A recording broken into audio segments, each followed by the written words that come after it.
കാശിനാഥൻ. രചന, അവതരണം മിത്രവിന്ദ.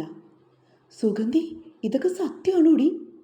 കല്ലുവിനെ ദേഷ്യത്തിൽ നോക്കിയ ശേഷം സരസ്വതി ചെന്ന് അനുജത്തിയുടെ തോളി പിടിച്ചു.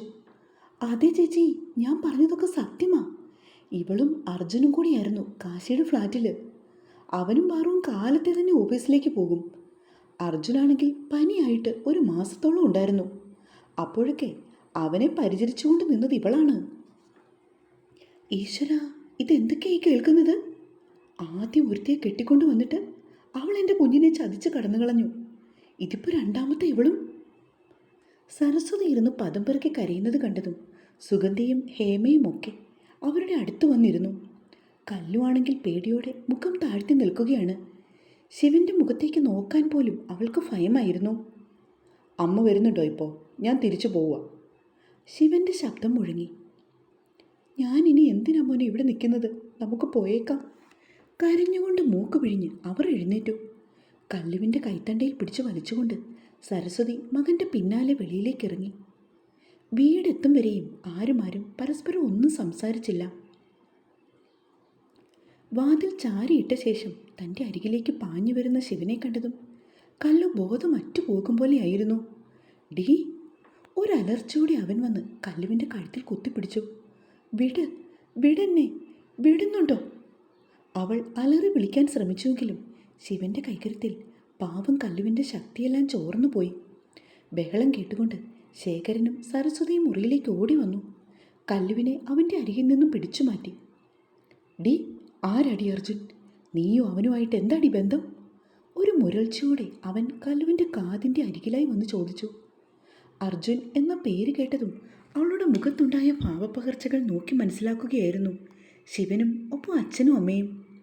അപ്പോഴും ആരോടും ഒരക്ഷരം പോലും പറയാതെ കല്ലു അനങ്ങാതെ പേടിയോടെ നിന്നു. നിന്റെ ആരടി അർജുൻ? നിനക്ക് എന്താണ് അവനുമായിട്ട് ബന്ധം? പറയടി, എടി പറയാൻ. അവളുടെ തോളിൽ പിടിച്ച് ശക്തമായി കൊൽക്കുകയാണവൻ. കൈ പറഞ്ഞു പോകും പോലെ തോന്നിപ്പോയി അവൾക്ക്. കല്യാണി, നിന്നോട് ചോദിച്ചത് കേട്ടില്ലടി? സരസ്വതിയും ശബ്ദമുയർത്തി. അർജുൻ സാറിന് എന്നെ ഇഷ്ടമായിരുന്നു. വിവാഹം കഴിക്കാൻ താല്പര്യമുണ്ടായിരുന്നു. വീട്ടിൽ വന്ന് വിവാഹം ആലോചിച്ചു. പക്ഷേ എൻ്റെ അമ്മയും അമ്മാവനും സമ്മതിച്ചില്ല. ദയനീയമായി സരസ്വതിയെ നോക്കി പറയുകയാണ് കല്ലു. ഇവിടെ ഞങ്ങളുടെ കയ്യിൽ നിന്ന് കാശ് എണ്ണി മേടിച്ചിട്ട് നിൻ്റെ തള്ള ഇങ്ങനൊരു ചതിയാണ് ഞങ്ങൾക്ക് വേണ്ടി ഒരുക്കിയത്. പിന്നെ എങ്ങനാടി നീയും നിൻ്റെ മറ്റവനുമായിട്ടുള്ള വിവാഹത്തിന് അവർ സമ്മതിക്കുന്നത്? ചീറിക്കൊണ്ട് സരസ്വതി പറഞ്ഞു. അപ്പോൾ സുഗന്ധി ചെറിയമ്മ പറഞ്ഞതെല്ലാം സത്യമാണെന്ന് അമ്മയ്ക്ക് മനസ്സിലായി കാണുമല്ലേ? ശിവൻ തൻ്റെ നേരെ നിന്ന് ചോദിക്കുന്നത് കേട്ടതും സരസ്വതിക്ക് ഒരു പതർച്ചയുണ്ടായി. അത് പിന്നെ മോനെ, നമ്മളാരും ഇതൊന്നും അറിഞ്ഞില്ലല്ലോടാ. ആ, അതേതായാലും നന്നായി. ഒന്നും അറിയാത്തത് ഭാഗ്യം. ഇനി അടുത്ത നടപടി എന്താണമ്മേ? മൂന്നാമത് പെണ്ണിനെ അന്വേഷിച്ച് അമ്മ കണ്ടെത്തുന്നുണ്ടോ? അതോ അച്ഛനാണോ അടുത്ത ചാൻസ്? പരിഹാസ രൂപേണെ പറഞ്ഞുകൊണ്ട് ഷെൽഫിൽ നിന്നും ഒരു വലിയ ബാഗ് വലിച്ചെടുത്ത് ബെഡിലേക്ക് എടുത്തിട്ട് കഴിഞ്ഞിരുന്നവൻ. നീ എവിടേക്കാ? ശേഖരൻ തമ്പി മകനെ നോക്കി ചോദിച്ചു. ഞാൻ എൻ്റെ ഭാര്യയും കൂട്ടി ഒന്ന് കറങ്ങാൻ പോവാ. ഡി, നിനക്ക് എന്താണ് ആവശ്യമുള്ളതെന്ന് വെച്ചാൽ എടുത്തു വയ്ക്കാൻ നോക്ക്. നേരം പോകുന്നു. അവൻ കല്ലുവിനെ നോക്കി പറഞ്ഞു. അത് കേട്ടതും അവൾ പേടിയോടെ സരസ്വതിയെ നോക്കി. മോനെ, നീ ഇപ്പോൾ തൽക്കാലം എവിടേക്കും പോകണ്ട. ഞാൻ ഇവളുടെ വീട്ടിൽ വിളിച്ച് ഒന്ന് സംസാരിക്കട്ടെ. ശേഖരൻ തമ്പി മകനെ അനുനയിപ്പിക്കാൻ ഒരു ശ്രമം നടത്തിയെങ്കിലും ശിവൻ അതൊന്നും ചെവിക്കൊണ്ടില്ല. കല്യാണി, വേഗം ആവട്ടെ, നേരം പോകുന്നു. അവൻ്റെ ശബ്ദമുയർന്നതും കല്ലു പിന്നീട് ഒന്നും പറയാതെ കൊണ്ട് കബോർഡ് തുറന്ന് 1-2 ചുരിദാറുകൾ എടുത്ത് ബാഗിലേക്ക് വെച്ചു. അരമണിക്കൂറിനുള്ളിൽ തന്നെ ശിവൻ്റെ കാറ് ഗേറ്റ് കടന്നു പോകുകയും ചെയ്തു.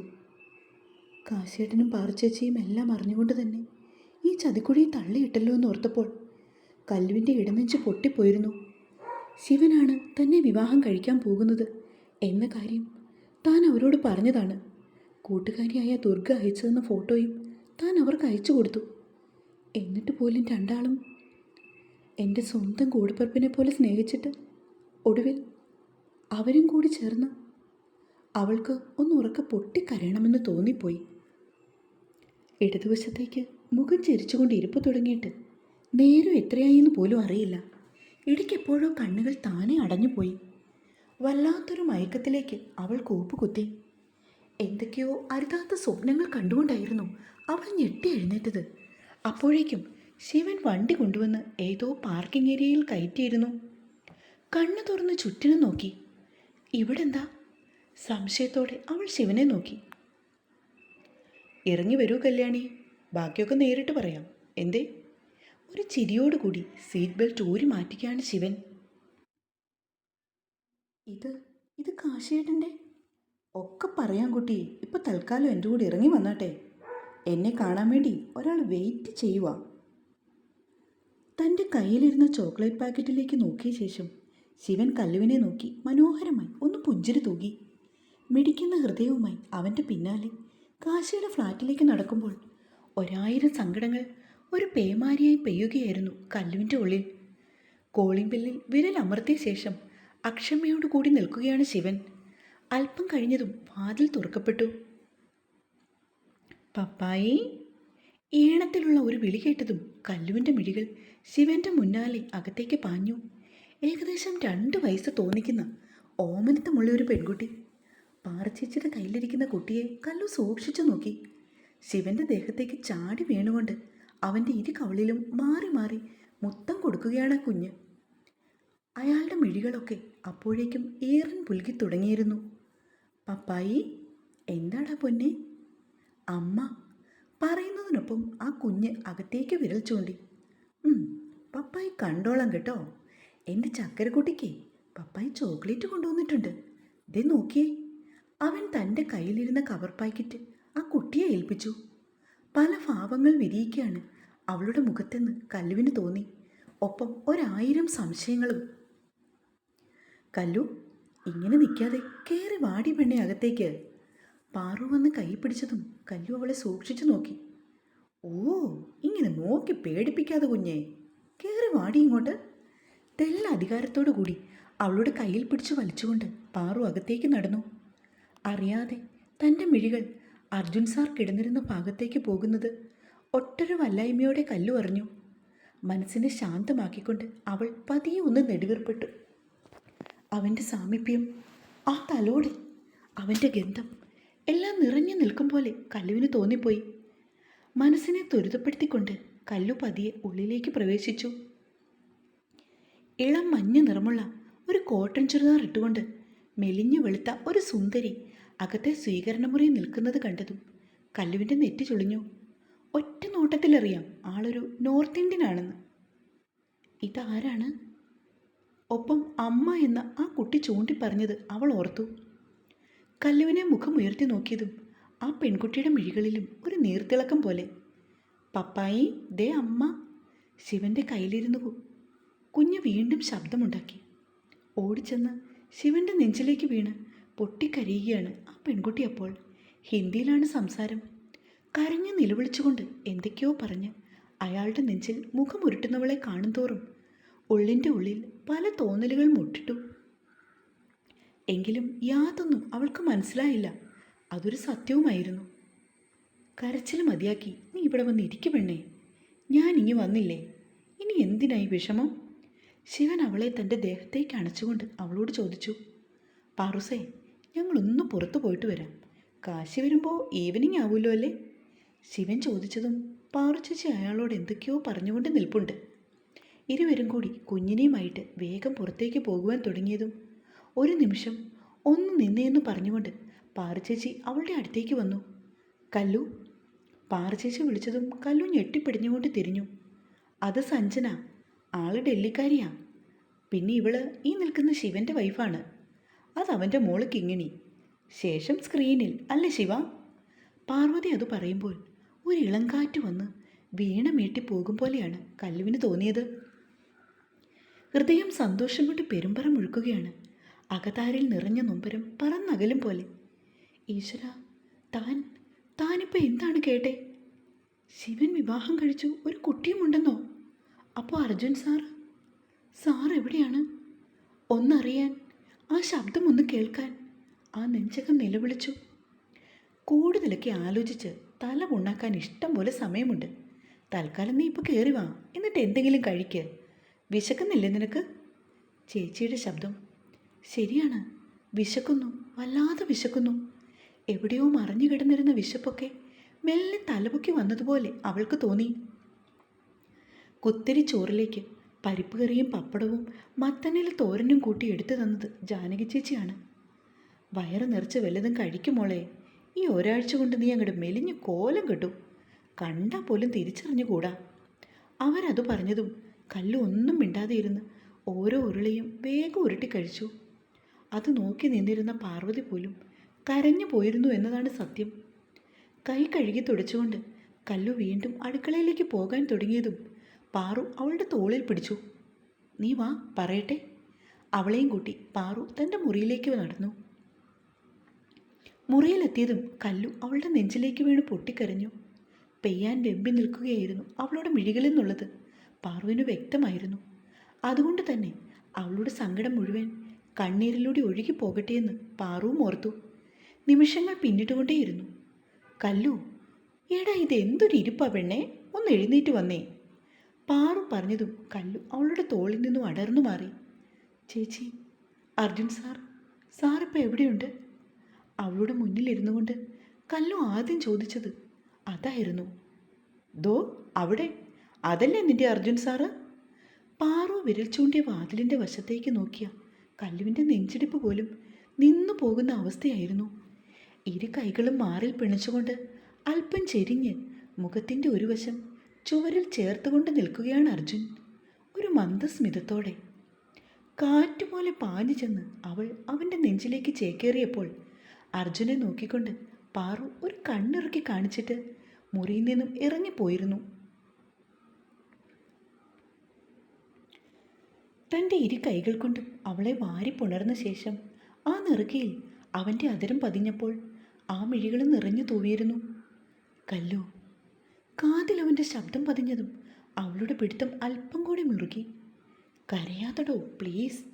അവൻ അവളുടെ തോളിൽ തട്ടി ആശ്വസിപ്പിക്കാൻ ശ്രമിച്ചുവെങ്കിലും കല്ലുവിൻ്റെ കണ്ണീർ തോർന്നില്ല. അങ്ങനെ ഒന്നും നമ്മളെ ആർക്കും പിരിക്കാനാവില്ല കൊച്ചേ. ഇനി നീ ഇങ്ങനെ നിലവിളിച്ചുകൊണ്ട് ബാക്കിയുള്ളവനെ കൂടി കരയിപ്പിക്കല്ലേ. അത് പറയുകയും അവൻ്റെ ശബ്ദം പതറി. അത് മനസ്സിലാക്കിയ കല്ലു ആ നെഞ്ചിൽ നിന്ന് മുഖമുയർത്തി അവനെ ഒന്ന് നോക്കി. സാർ, ഞാൻ ഇത്രയും ദിവസം അനുഭവിച്ച വേദന അത് പറഞ്ഞാൽ മറ്റാർക്കും മനസ്സിലാവില്ല. എല്ലാം കൈവിട്ടു പോയെന്നാണ് ഞാൻ കരുതിയത്. അവൾ വീണ്ടും വീണ്ടും കരഞ്ഞു. അർജുൻ അവളുടെ മിഴിനീർ തുടച്ചു മാറ്റുന്നതിനൊപ്പം തന്നെ വീണ്ടും അത് നിറഞ്ഞു കവിഞ്ഞു തുടങ്ങിയിരുന്നു. കരയാതെ കല്ലു പ്ലീസ്. ഞാൻ കരുതി സാറിനെ മറന്നു കാണുമെന്ന്. ഈ അർജുൻ്റെ ചങ്കിടിപ്പാണ് നീ. ആ നിന്നെ മറന്നു കളഞ്ഞുകൊണ്ട് എനിക്കൊരു ജീവിതമില്ലടി. ജീവിച്ചാലും ശരി മരിച്ചാലും ശരി നമ്മൾ ഒരുമിച്ചാണ്. പറയുന്നതിനൊപ്പം അവളുടെ കഴുത്തിൽ കിടന്ന താലിമാല ഊരി മാറ്റുവാനും അവൻ മറന്നില്ല. ഇതിൻ്റെ ആവശ്യമില്ലായിരുന്നു. പിന്നെ നിൻ്റെ അമ്മയും അമ്മാവനും ഒരു തരത്തിലും അടുക്കുന്നില്ല. അവസാനം വേറൊരു നിർവാഹവും ഞങ്ങളുടെ മുന്നിൽ കണ്ടില്ല പെണ്ണെ. അതുകൊണ്ടാണ് ഇങ്ങനെയൊരു ഡ്രാമ കളിക്കാൻ തയ്യാറായത്.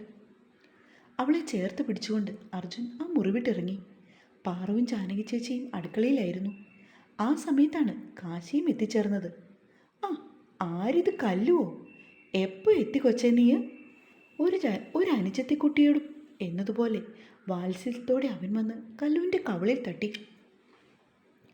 കുറച്ച് സമയമായി ഏട്ടാ. ശിവനെവിടെ? കൺമണി. അവൻ നീട്ടി വിളിച്ചുവെങ്കിലും ആരും വിളി കേട്ടില്ല. കൺമണി അവളുടെ അച്ഛൻ്റെ ഒപ്പം കറങ്ങാൻ പോയേക്കുവാ കാശിയേട്ടാ. ചിരിയോടെ പാറു പറഞ്ഞപ്പോൾ കാശി ഫോണെടുത്ത് ശിവൻ്റെ നമ്പറിൽ കോൾ ചെയ്തു. ഡാ, കൺമണിയുടെ കൈ കൊടുത്തേ. ആ കൺമണി, ചെറിയച്ഛൻ ചോക്ലേറ്റ് മേടിച്ചുകൊണ്ട് വന്നത് മുഴുവൻ പാറുവമ്മ കഴിച്ചു തീർത്തു കേട്ടോ. ഇനി ഒരെണ്ണം പോലുമില്ല. പെട്ടെന്ന് അപ്പുറത്തു നിന്നും ഒരു ചിരി കേട്ടു. ചെറിയച്ഛൻ അതെല്ലാം ഒളിപ്പിച്ചു വെക്കുമെന്ന് എനിക്കറിയാമല്ലോ. എന്നെ പറ്റിക്കാൻ നോക്കണ്ട കേട്ടോ. കുഞ്ഞു പറയുന്നത് ശരിക്കും മനസ്സിലാവില്ല. എന്നാലും ഏറെക്കുറെ കാര്യങ്ങളൊക്കെ കാശിക്ക് പിടികിട്ടി. വൈകാതെ വരണമെന്നും എല്ലാവർക്കും കൂടി ഡിന്നർ കഴിക്കാൻ പുറത്തേക്ക് പോകണമെന്നും ശിവനോട് പറഞ്ഞ ശേഷം കാശി ഫോൺ കട്ട് ചെയ്തത്. കല്ലു, വാ ഇരിക്കു പെണ്ണേ നീ. പാറുവാണെങ്കിൽ അവളുടെ കയ്യിൽ പിടിച്ചു വലിച്ചതും അർജുൻ പെട്ടെന്നത് തടഞ്ഞു. ഡി, എൻ്റെ കൊച്ചിനോടെ ഞാനൊരക്ഷരം പോലും ഇതുവരെയായിട്ട് സംസാരിച്ചിട്ടില്ല. പറയുന്നതിനൊപ്പം അവളെയും കൊണ്ട് അർജുൻ താൻ വരുമ്പോൾ താമസിക്കാറുള്ള മുറിയിലേക്ക് കയറിപ്പോവുകയും ചെയ്തു. അതാണ് നല്ലത്. അവർ രണ്ടാളും തുറന്നു പറയട്ടെ നടന്ന കാര്യങ്ങൾ മുഴുവനും. അതാ അതിൻ്റെ ഒരിത് അല്ലേ പാറുവേ? കറക്റ്റാണ് ഏട്ടാ. കാശി പറഞ്ഞതിനോട് പാറുവും യോജിച്ചു. ജാനകി ചേച്ചി, കാശി വിളിച്ചതും അവർ ഉറക്ക വിളി കേട്ടു. ചേച്ചി, കല്ലു വന്ന സ്ഥിതിക്ക് എന്നാൽ പിന്നെ ചേച്ചി പോയിക്കോളൂ. എന്നിട്ട് അവളുടെ വീട്ടിലെ അവസ്ഥ എങ്ങനെയാണെന്ന് എന്നോടൊന്ന് വിളിച്ചറിയിക്കുക. ശരി കുഞ്ഞേ. കൂടുതലൊന്നും പറയാതെ കൊണ്ട് അവർ റെഡിയാവാനായി പോയി. കാശി റൂമിലേക്ക് ചെന്നപ്പോൾ പാറു ആരെയോ ഫോൺ വിളിച്ചുകൊണ്ട് നിൽപ്പുണ്ട്. വീനക് മോഡൽ ഇറക്കം കുറഞ്ഞ ഒരു ഇളം റോസ് നിറമുള്ള ബനിയനും ഓഫ് വൈറ്റ് നിറമുള്ള പലാസോ പാൻറ്റുമാണ് അവളുടെ വേഷം. ജനാലയുടെ കമ്പിയിൽ വലം കൈ കൊണ്ട് ഉയർത്തിപ്പിടിച്ചുകൊണ്ട് വെളിയിലേക്ക് നോക്കി നിന്നാണ് അവളുടെ സംസാരം. കാച്ചി കുറുക്കിയ പാലിൻ്റെ നിറമുള്ള അവളുടെ അണിവയറും നാഭിച്ചൊഴിയും കൈ ഉയർത്തിപ്പിടിച്ചുകൊണ്ട് നിൽക്കുന്നതുകൊണ്ട് അവന് വ്യക്തമായി കാണാം. കുറച്ച് ദിവസമായി രണ്ടാളും ബിസിയായിരുന്നു. ഒപ്പം കല്ലുവിനെക്കുറിച്ചുള്ള ടെൻഷൻ വേറെ. ഓർത്തുകൊണ്ട് പതിയെ വേഷം മാറിയ ശേഷം കാശി ശബ്ദമുണ്ടാക്കാതെ അവളുടെ പിന്നിലൂടെ ചെന്നു. കാശിയേട്ടാ! അവൻ്റെ മോതിരവിരൽ അവളുടെ നാഭിച്ചുഴിയെ ഒന്ന് വട്ടം ചുറ്റിച്ചതും ഓർക്കാപ്പുറത്ത് പെണ്ണൊന്ന് അടിമുടി പൂത്തെളിഞ്ഞു. Ma'am, what happen? Sorry Aravind, I will call you back. പെട്ടെന്ന് അവൾ ഫോൺ കട്ട് ചെയ്തു. പിന്തിരിയാൻ ഭാവിച്ചതും അവൻ്റെ കൈവിരലുകൾ താഴേക്ക് അരിച്ചിറങ്ങി തുടങ്ങിയിരുന്നു. കാശിയേട്ടാ, ഇതെന്താ ഇത്? അനുസരണക്കേട് കാണിച്ചുകൊണ്ടിരിക്കുന്ന അവൻ്റെ കയ്യിൽ പെണ്ണൊന്ന് ബലമായി പിടിച്ചെങ്കിലും അവന് കൃത്യമായി അറിയാമായിരുന്നു തൻ്റെ സഞ്ചാരപാത എവിടേക്കാണെന്നുള്ളത്. കാശിയേട്ടാ! എത്തേണ്ടടുത്ത് അവൻ എത്താൻ തുടങ്ങിയതും അവളാകെ പുളകിതയായി. രാത്രി ആവട്ടെ കാശിയേട്ടാ, പ്ലീസ്. കുറുകിക്കൊണ്ട് അവൾ പറയുന്നുണ്ടെങ്കിലും അവൻ അത് കേൾക്കാൻ പോലും കൂട്ടാക്കിയില്ല. കാശിമോനെ! വെളിയിൽ നിന്നും ജാനകി ചേച്ചിയുടെ വിളിയൊച്ച. നശിപ്പിച്ചു. കൈയെടുത്ത് കുടഞ്ഞുകൊണ്ട് ദേഷ്യത്തിൽ പോകുന്നവനെ നോക്കി പാറു പൊട്ടിച്ചിരിച്ചു. ചിരിച്ചോ നീ? ഇതിൻ്റെ പലിശയും കൂട്ടുപലിശയും ചേർത്ത് രാത്രി ഞാൻ തരുന്നുണ്ട്, കരുതിയിരുന്നു. കലി പുരുണ്ടു പോകുന്നതിനിടയിൽ അവൻ പറയാനും മടിച്ചില്ല. തുടരും.